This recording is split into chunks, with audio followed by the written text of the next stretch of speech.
Is there no other questions on that? We'll talk about staffing report.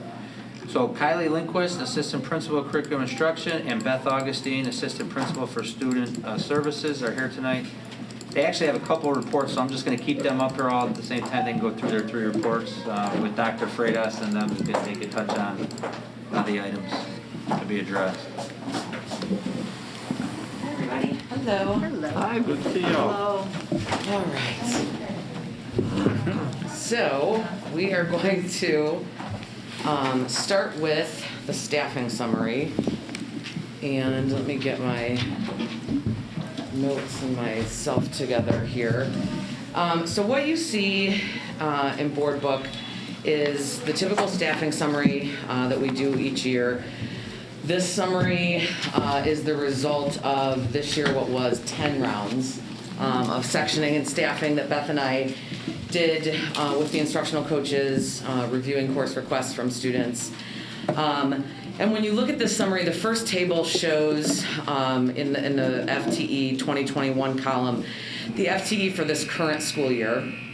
And then next to it, it shows the FTE for next school year and the change in FTE up or down, depending on what changes we made from one year to the next. Our goal this year was to get our total FTE to 103 based on the enrollment projections that Dr. Smetana provided in the fall. One note that I made on this document that isn't typically there is the note of current FTE underneath the total. We're currently physically staffed at 104.6 because we had a resignation in the first semester, and that teacher happened to also be a literacy coach who had some release periods in her schedule. So when she resigned early, we filled her teaching position, but we did not have the person who filled that teaching position is not a literacy coach, so we did not fill those 2 release periods. So that's why I made that additional note there.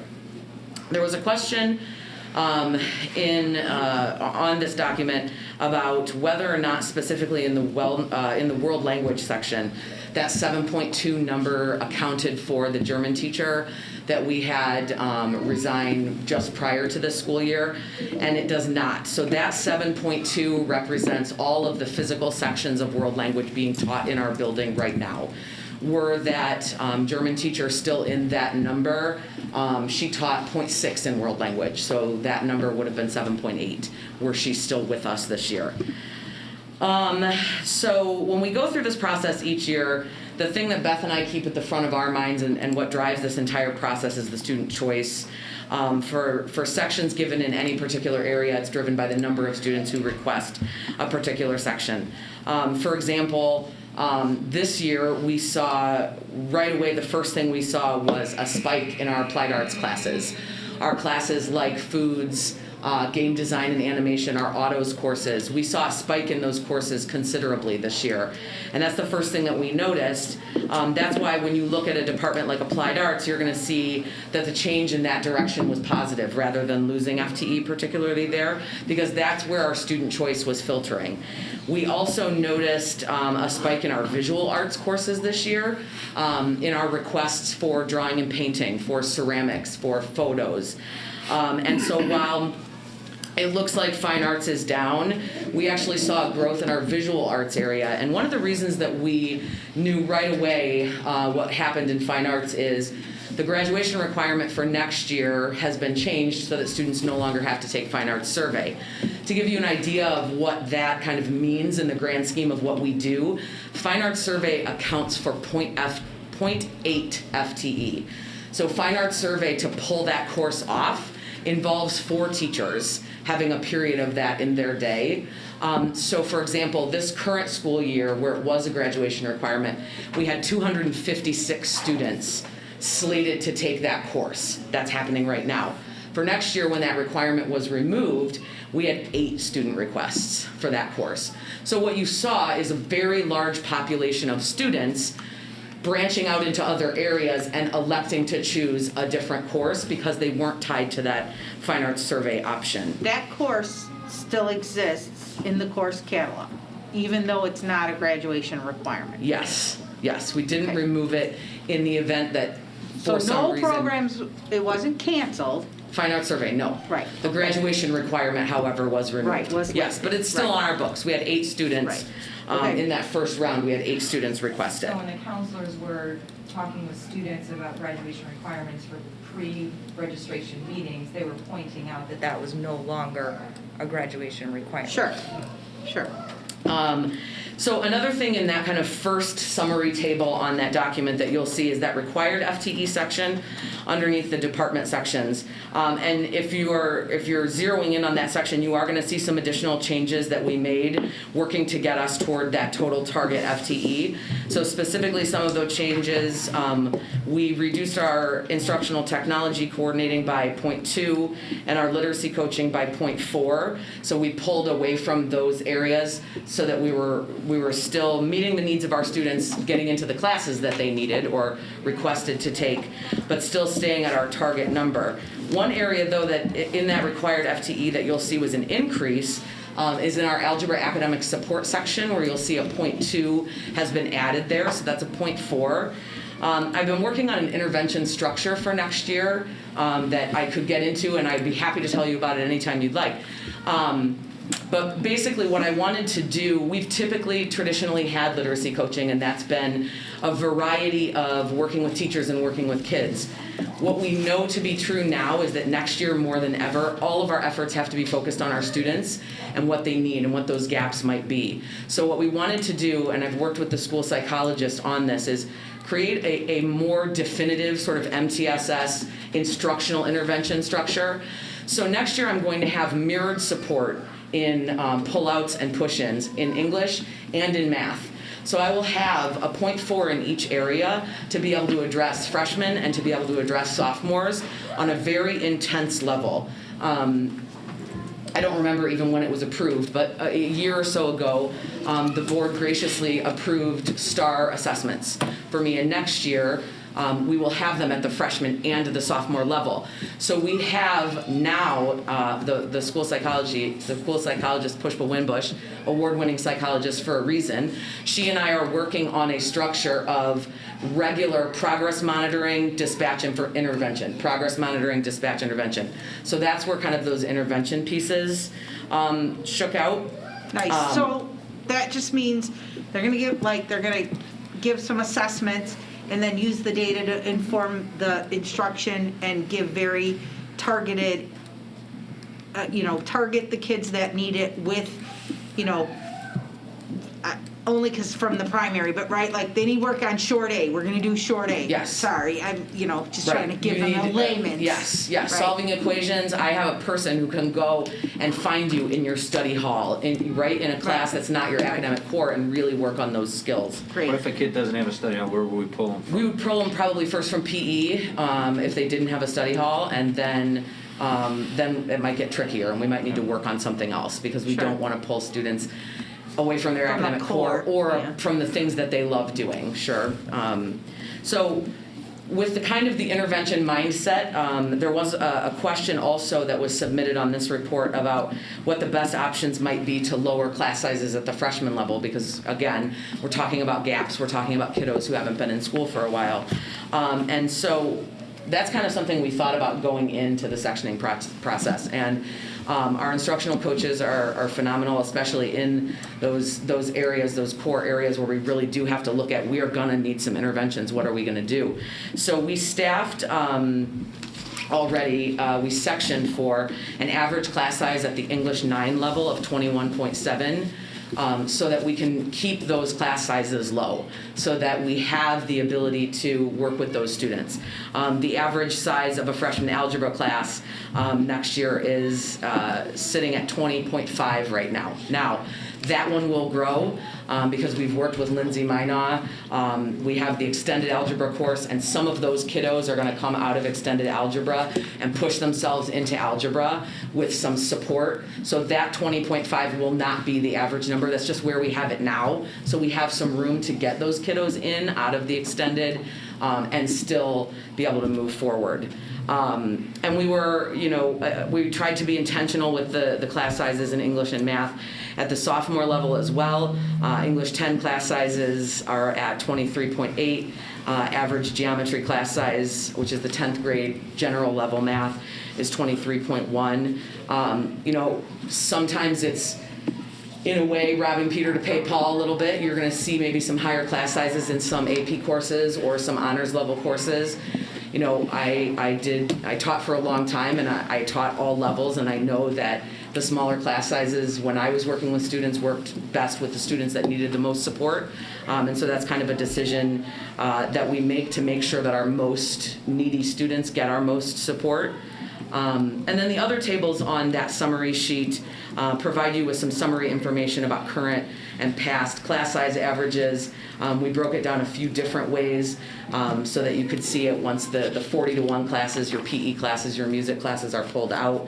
You can see the average size of the intervention classes at the bottom, and I listed some of those things that we consider those intervention classes. Intervention classes are at 17. We feel that's a good number. Great. Well, I think I'm asking them. Yeah, we have, right now, I was just looking at the reading numbers. We have 34 kids total that are scheduled to be in our reading program. We have 3 sections of reading, 2 of them are co-taught. So we're trying to be very intentional about awesome. the amount of time that we get in those interventions and the ability of those interventions to work. Again, like I said, there's some shifting around that happens to make that happen, but we're feeling comfortable with where our intervention courses are. 3 sections of 34, we're averaging about 11 kids in our reading classes. Well, the reading, typically we have tier 3 and we have tier 2, so you might have maybe that tier 3 class, which is our most struggling learner, might be a little bit smaller than those tier 2 classes are, because the needs are more significant in that tier 3 class. Okay. But yeah, we have that. And how many of those are co-taught, which there's a special ed teacher and a regular teacher? Of the reading? Yeah. The reading, there's 2 of the 3. So the most at risk, the tier 3, and 1 of the tier 2s will be co-taught, and then kind of your highest flyers in that other tier 2 will just be with our reading teacher. And historically, many of our transfer students need interventions, so our freshmen Those that are numbers not could registered. grow. Right, so there's plenty of space. Right. And what about math? I know that's a question that's come up a lot through the board. I know you said our freshman algebra classes. How about the freshman algebra intervention, or what's that, extended algebra? So we have extended algebra is what we call our algebra block. So it's a class where the students are in the class for 75 minutes rather than just the normal class period. I brought all of my numbers right now because I want to make sure that I have it. The algebra block, again, this is a little high. We have 2 sections of it, and there's 48 kids. So it looks like we have classes of 24, but like I said, Lindsay is going through MAP scores, and Lindsay is going through specific schedules of those students that are in the block, talking to their teachers to see who can be pushed into that algebra class, and maybe be able to do it on their own a little more, because that frees up some time in their schedule too. So if we can get them to be able to function in a regular algebra class, we want to do that. Are those classes co-taught? The block, yes, there is both sections of the block are co-taught, yes. And then using algebra academic support, Right. possibly. Right, so the algebra academic support has been really successful. The kids really gravitate toward it. It's been a pull-out system for us, where Ms. Sherman, who was acknowledged tonight, goes in and gets those kiddos out of their academic support class, and they sit and they work on math. So she's reinforcing the skills that they're doing in freshman algebra. And so next year we're really excited that we're going to add to that, and we're going to have a dedicated math person who's going to go get kiddos and reinforce geometry, because we've talked about this before at the board level. That sophomore year is the breakdown year all across the board, and kids struggle in geometry, and when they do, they really struggle. So we're really excited about being able to put that very structured intervention system in place with the help of Pushpa and the folks that are going to be doing that. We're really excited to be kind of in front of what we want to do for next year. So that's all about the summary page.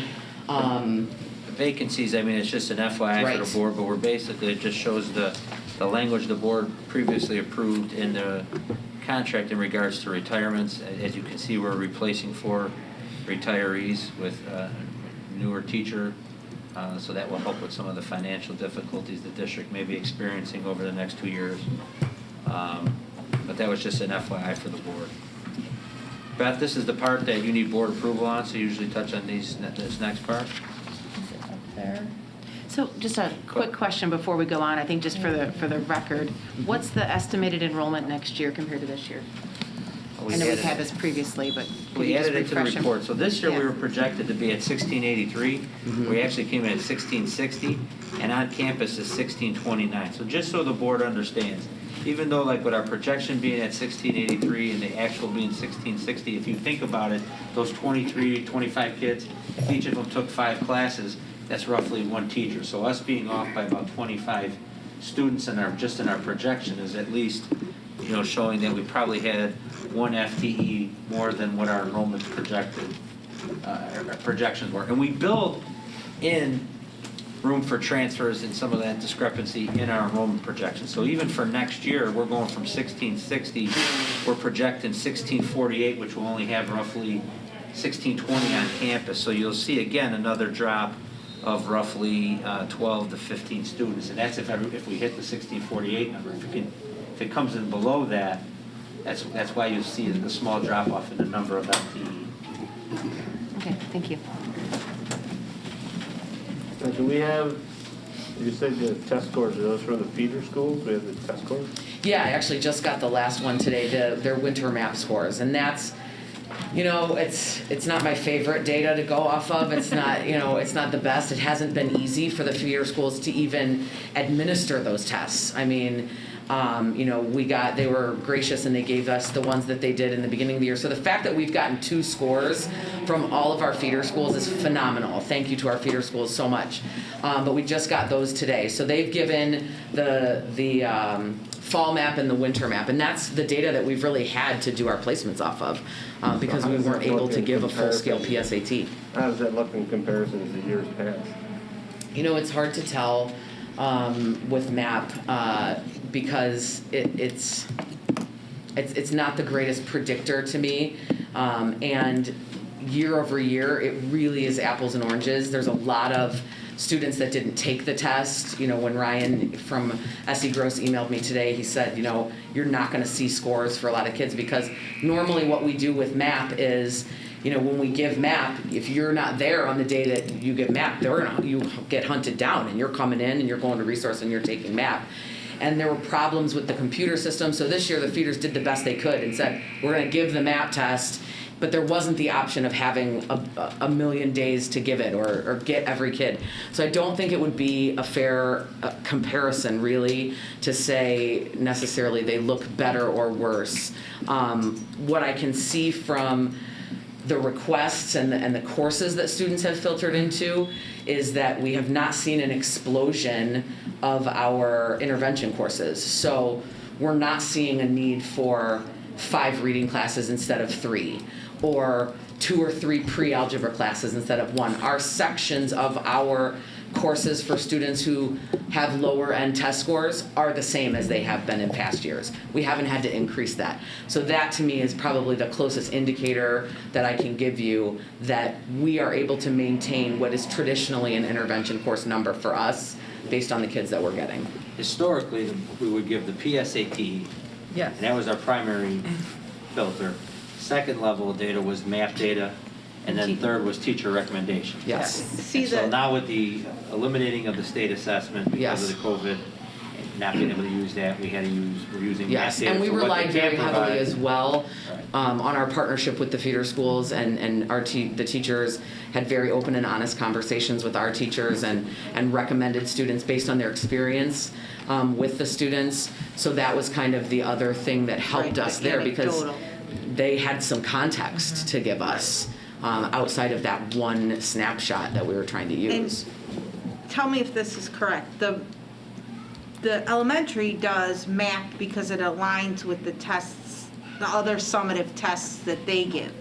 but math doesn't necessarily align to the summative tests we give at this level, Yes. correct? Yes. So that's why it's also Right. sort of there's some hard, like, science to it, and Yes. then there's some art to it, right? Yes. Like, there's some of Yeah. that massaging those numbers and Yes. kind So of a grain of salt kind of Right, to thing. fully understand them. Right, Yeah. I right. wanted to ask a question that you said about the sophomores and the geometry and how that can be difficult. And typically, a freshman has a year of in-school social and mental getting used to the environment, right? And I don't know if they've had that this year. Maybe 200 of them have, 400. Do we think that's going to, so we'll almost have like 2 freshman classes, right? It's like school What's the readiness in thought? high school. What's our thought of it? Sure, that executive functioning and all those kind of play in school things. Look at that, it's like you just, so recently we just started working with Rush, again, because they, I don't know how long it was that Rush was here that did the executive functioning curriculum. Patrick was like a freshman or a sophomore. Yeah. He's 25. Right, Yeah, 5 so it's been a years. while, I mean, since I've been here in the last 6 years, we've hired close to 25 teachers. So we're working with Rush right now, the teachers, there's an EF team in our building that's comprised of one of our literacy coaches, some special education teachers, school psychologists, some teachers in other areas who have really been dedicated to bringing EF back. Kathy EF is Wesinski, Sandy executive Gagan, executive functioning. So we're working with Rush to hopefully get Rush into our building in some capacity, and if I can twist Dr. Skinkis's arm to give me some time to train teachers this year, because I want to be able to send teachers away knowing here's how we're going to roll next year. This is what this is going to look like. Hit the ground We running. need to bring back the anchor. Kids need to be anchored in what they're doing. They need to see common things. They need to walk into a classroom and see an agenda and see learning. Those things that have always been good practices in teaching and learning, we need a booster shot of. So I have an email right now from Kate at Rush, who, we're going to train groups of 50 at a time. They're going to do virtual training for us. They're going to honor the training that we were going to do at the end of last year when we all went into lockdown. So that's one of the ways that we're trying to be proactive with regaining some of those student skills, because we'll have students that haven't been in any school building in a year and a half. And the student services team, the plan is to hopefully have some summer curriculum hours, social workers and psychs, to come up with a game plan for August when we have hopefully all of our students back in the building to do some push-in. Currently, they are pushing into freshman PE, so they're administering SEL lessons to our freshmen once a week. I think the PE teachers are enjoying them having this push-in, and hopefully they will be open to continue having student services provide some supports through that class, and being creative in other ways that we can connect with students without pulling them out of their core classes. We definitely will be taking some surveys to kind of see what the general needs of our students are. Also partnering with our feeder schools, which we do every spring, to get some feedback on students, sometimes individual and just sometimes general needs that they're seeing to ensure transition. Dave Mann and I talked, it's been a while, but maybe having a sort of extracurricular fair or activities so that the freshmen who really weren't able to participate in Future Bulldog Night, and it was Zoom, not the same as actually hearing about it in person, doing that at some point as we roll into the next school year so that they know what's available to them. So as many things as we can to try and get kids reconnected to the building and feeling academically supported as well as emotionally and socially supported. Would sophomores have any? Yes, when I That's said the what you're talking about. surveys, yes, so those are probably run some more groups, or whether it's some grief groups, just some general support groups, the anxiety of coming back into the building. Jim Franco has really taken off with mindfulness, offering that more regularly for students, and just see what the needs are.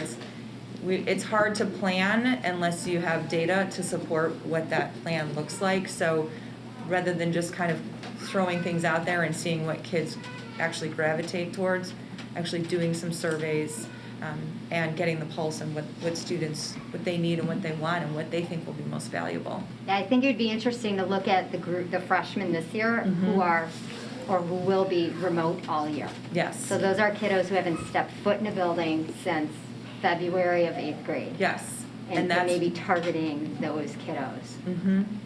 Thank you. definitely. Beth, you want to cover your portion of the staffing report? I know that you have some information. Yeah, you need to so share. the sectioning data, the report, there are 3 classes under 20 that will need board approval. 2 of them are intervention classes, the sophomore reading and the pre-algebra, so you would want to see those numbers low. And then the AP Spanish Literature is part of our ELL program. And again, not surprising that those are low numbers. Then the next set of courses are classes that are offered one time during the day. They are singletons. They are over the 20, but they are not at the cap.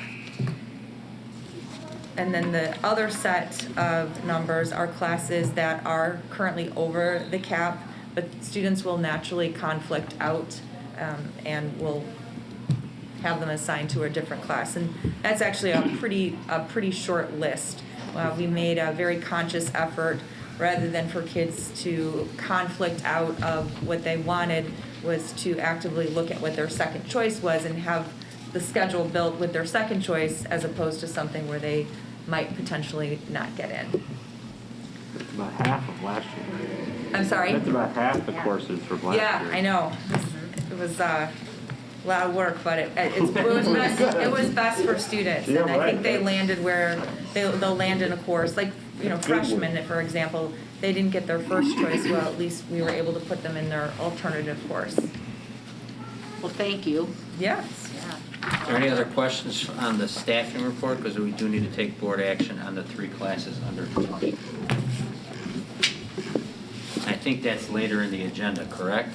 Yeah, just Yeah, minimum course enrollment approval. I don't know where it falls on the agenda. It's under new business. New business. Yeah. Okay.